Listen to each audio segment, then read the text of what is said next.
Welcome back, students. In this class we will be discussing the previous year questions on Finance Commission. So we had a detailed class on Finance Commission as well as the 14th Finance Commission. Now we will discuss the previous year questions on this. So December 2012, state the order of the appointment of following as chairman of Finance Commission. So we have A. Niyogi, K.C. Niyogi, B. K. Brahmanand Reddy, C. N.K.P. Sal, and D. A.K. Chanda. So here we are given with the Finance Commission chairmen, the four Finance Commission chairmen. So when we discuss about the Finance Commission, so appointed so far, I told you that there are questions which is asked to arrange the chairmen as per their chairmanship in ascending or descending order. So this is a question like that. In order of the appointment, we have to arrange the chairman. So here we know we have 15 finance commissions appointed so far, beginning with Niyogi, Santanam, Chanda, Rajamannar, Mahavir Tyagi, Brahmanand Reddy, Shelat, Chauhan, Salve, Pant, Kusro, Rangarajan, Vijay Kelkar, YV Reddy, and N.K. Singh. So N.K. Singh is the 15th finance commission chairman. So these are the 15 finance commission chairmen, and if you are asked to arrange it in an ascending order, arranging it on the basis of their appointment, in this one the answer will be B, that is A, D, B, C. Answer will be B, that means first K.C. Niyogi, then A.K. Chanda, then Brahmanand Reddy, and then last Salve. So there is a chance for this kind of question because in the last, if in next examination, if you are expecting such a question, this may be based on the last appointments. You can expect Rangarajan, Kelkar, Reddy's and N.K. Singh's names, and you will be asked to arrange them as per their appointments. So should be thorough with the recent appointments for sure, and it is advisable to learn all the names of chairmen as per their appointments. So for this question, B will be the answer. A, D, B, C, that is Niyogi, Chanda, Brahmanand Reddy, and Salve. Next question, the most important characteristic of a federation is, we have four options: center's supremacy over states, second one, non-correspondence between the functions and resources of the center and state government, option C, perfect match between functions and resources of the central government, central and state government, and option D, none of the above. So when we take a federation into consideration, the major characteristics of a federation is non-correspondence between the functions and resources of center and state government. Okay, so this is a very important question which was asked repeatedly. We will see the same question in the upcoming year examination questions also. So this here the answer will be B, because the most important characteristics of federation is non-correspondence of functions and resources between center and state government. So here B is the answer. Next question, June 2013. The Constitution of India provides for transfer of resources from center to state in the form of tax sharing, loans, grants for implementation of 5-year plans. So out of these four, we have to identify as per the instruction of the Constitution of India in which all ways transfer of resources from center to state is allowed. So we know that tax sharing, even in the Finance Commission's concepts also we told the major responsibility of the Finance Commission itself is the redistribution of the taxes from center to the state based on various devolution of vertical as well as horizontal devolutions. So tax sharing will be definitely possible as per the Constitution of India, and transfer of resources from center to state in the form of tax sharing is allowed. And loans, we know that loans from the central government is possible, and that is also allowing the transfer of resources from center to the state. And next three, we have grants in aid. Grants in aid also we had discussed about the grants in aid when some of the states are taken into consideration. The union government will allow grants to the state as per their requirements. Okay, based on the requirements, the grants in aid will be allowed from the center to the state, and that is also a form of transfer of resources from center to the state. So first three are definitely the possible to, in first three ways definitely the transfer of resources from central to state is possible. And fourth one, grants for implementation of 5-year plans, that is basically not a part of, not instructed as transfer of resources from center to state. It is part of the planning commission, but there is no grants allotted for the implementation of 5-year plans in the form of transferring resources from center to state. So as per from the perspective of this question, the answer will be 1, 2 and 3. So A will be the answer. Next question, December 2013. Grants from the center to the state under the recommendation of Finance Commission are known as plan grants, development assistance, statutory grants and discretionary grants. So here this is otherwise the definition for statutory grants. Okay, so when the grants from the center to state under the recommendation of Finance Commission is otherwise known as statutory grants. Okay, so we know that we have learned the various mandatory provisions where the to avoid the horizontal and vertical imbalances. Okay, there are various provisions, mandatory provisions in the form of various articles to avoid the horizontal and vertical imbalances, and in that we have discussed article 275, that is statutory grants in aid of the revenues of state, so which is otherwise the grants from the center to the states under the recommendation of Finance Commission. So this is as per the article 275, the grants are allowed from the center to the state, and that is basically called statutory grants. Okay, so here the answer will be C, statutory grants. So these articles, this is just to revise the articles which are the mandatory provisions, article 268, 269, 270, 275, 282 and 293. These are the mandatory provisions to avoid the horizontal and vertical imbalances. Next question, June 2014, which of the following are the role of Finance Commission in India? So we have four statements, we have to find out of these which all are the role of Finance Commission. The first one, to make recommendations on the distribution of tax proceeds between center and state. Definitely, from beginning onwards we are discussing the primary role or job of the Finance Commission is basically to distribute the tax proceeds from center to the state. Next one, to make recommendations on levying, removing or restructuring of tax. That is also correct. So we can see that the tax structure has been revised, even the vertical devolution percentage has been revised by 14th Finance Commission compared to the 13th Finance Commission. All those things we have seen. So the recommendations based on the restructuring of the taxes, levying and removing of taxes is also made possible through Finance Commission. Next one, to recommend grants in aid under Article 275 of the Constitution. Yeah, just now we have discussed Article 275 is basically the statutory grants. We are discussing about the statutory grants, the grants from the center to the state as per the recommendation of the Finance Commission. That is also part of a Finance Commission. That statement is also correct. Next one, to recommend plan and other grants under Article 282 of the Constitution. Yeah, when under the mandatory provisions to avoid vertical and horizontal imbalances, there is Article 282 that is basically for the public purposes. So that is also part of Finance Commission. So all the four statements are directly related to the role of Finance Commission. So all are correct. D will be the answer. So here again for your clarity it is given Article 288, levy of duties by the center but collected and returned by the state. Article 269, taxes and duties levied and collected by center but assigned in all to the states. And Article 270, sharing of proceeds of all union taxes between center and state. Article 275, that is statutory grants in aid of the revenue of states. Article 282, grants for any public purpose, and Article 293, loans for any public purpose. So in this question also this Article 282 is recommending plan and other grants under Article 282. That is basically allowed under Finance Commission, and it is basically the grants provided. That's why it is the grants provided for any public services. So that is also correct. So, in order to please note that the difference between Article 282 and Article 293 is Article 282 is grants for public purpose and Article 293 is loans for public purpose. So, be thorough with the definition, be thorough with the concepts within the article in order to avoid confusions or in order to avoid the answers wrong.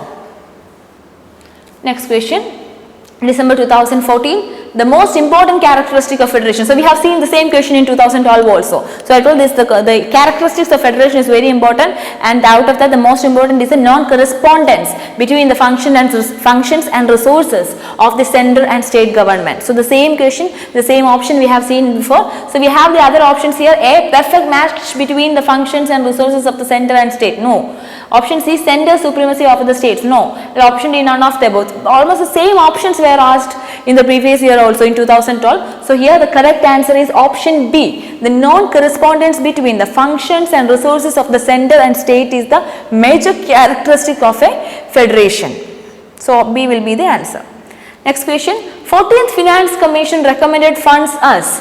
central assistance to states, state development funds, state share in sales tax and states contribution to center. So here as per 14th Finance Commission, the funds were referred as central assistance to state, and it was even mentioned in the economic survey page 135, that is there will be a commensurate reduction in the central assistance to states known as plan transfers. So this is the funds are referred as central assistance to states in the 14th Finance Commission. Okay, so as per the 14th Finance Commission, the Finance Commission recommended funds are called central assistance to states. Okay, so that is central assistance to states, and it is found in the economic survey page 135. The economic survey of 2014-15 page 135 denotes the term central assistance to states instead of the recommended funds by finance commissions.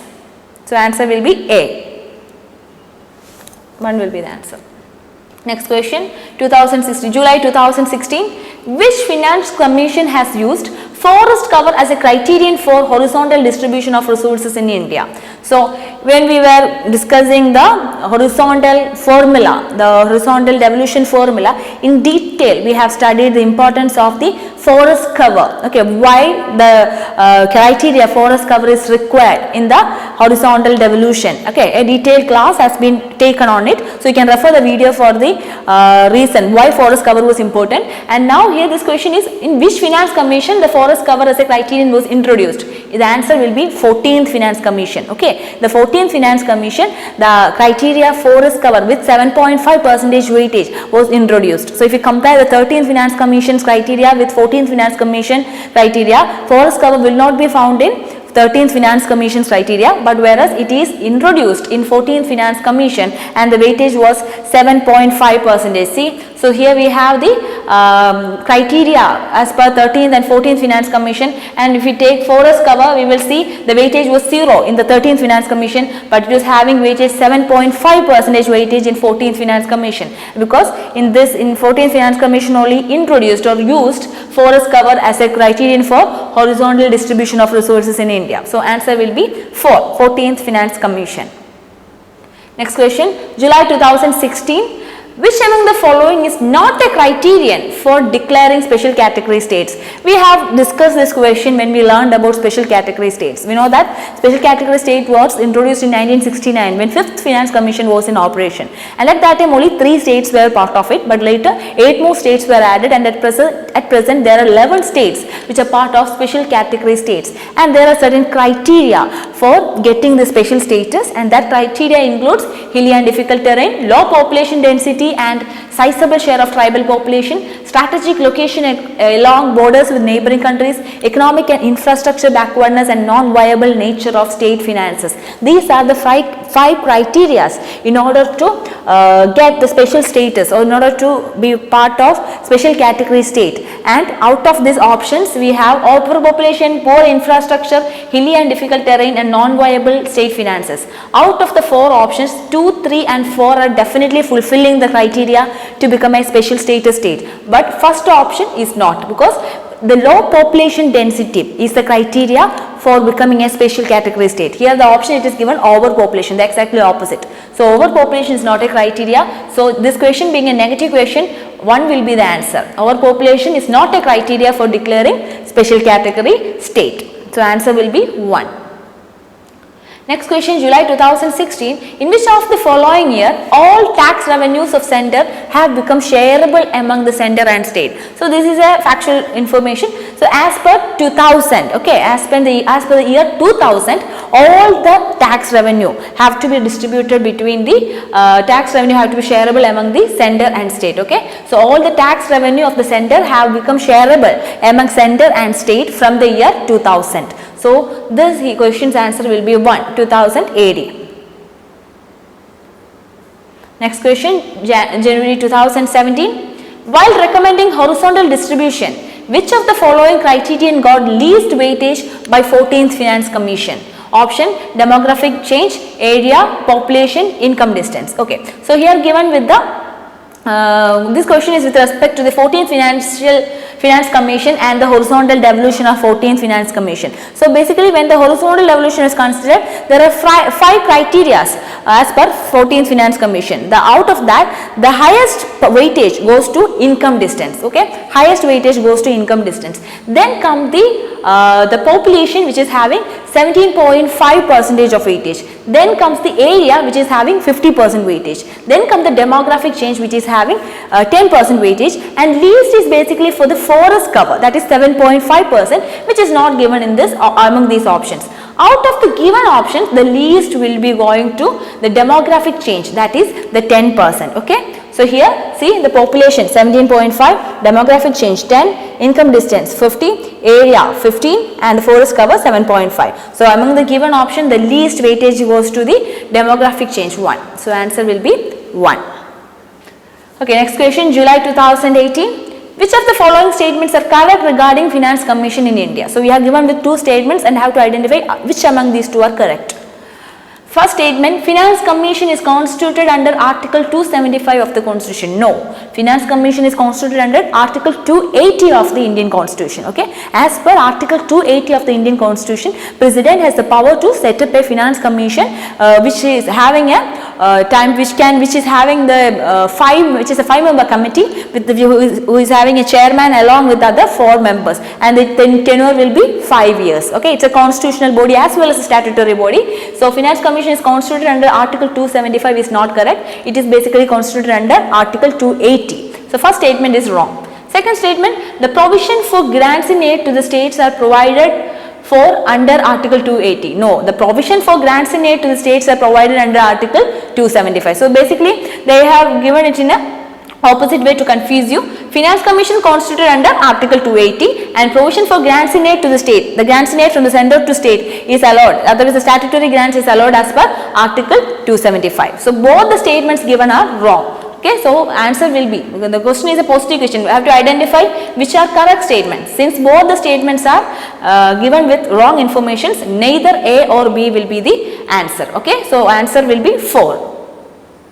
We know that statutory grants in aid of the revenues of states, that is Article 275, and when the Finance Commission is taken, it is basically formed in 1951 and established under Article 280 of the Indian Constitution.